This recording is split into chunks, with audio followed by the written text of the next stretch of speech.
Bonsoir à tous, c'est Grenaz de la chaîne Permaculture Agroécologie. Voilà, on avance dans l'isolation des combles. Donc, là, vous pouvez voir sur la face nord, c'est la première couche d'isolant, donc avec de la fibre de bois. Donc là, c'est entre les chevrons de la toiture, on voyait directement les tuiles. Et du coup, on a rajouté une couche d'isolant entre les chevrons.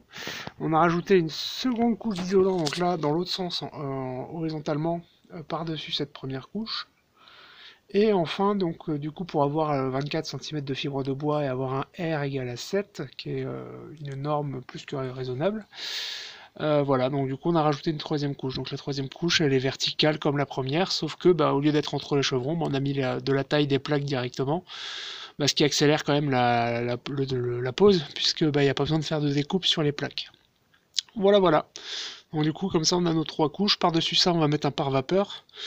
Et puis par-dessus le pare-vapeur, on va pouvoir ajouter des planches, des lambris pour pouvoir avoir une apparence assez sympathique. Voilà, voilà.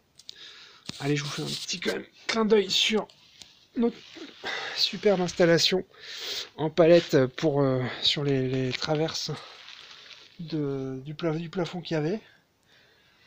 Donc on a posé des palettes un peu partout. Je vous montre un petit peu. Et puis du coup, on est à cheval sur les poutres qu'il y avait.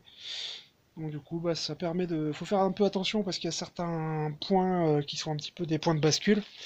Donc on est assez vigilant, mais si vous rajoutez une planche par-dessus, ça permet de contrecarrer un peu la balance qu'il pourrait y avoir. Donc là, je peux m'appuyer de tout mon poids. Voilà, ça basculera pas, a priori, il n'y a pas de souci là-dessus.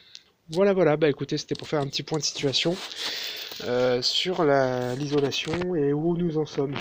L'hiver arrivant, va falloir se dépêcher.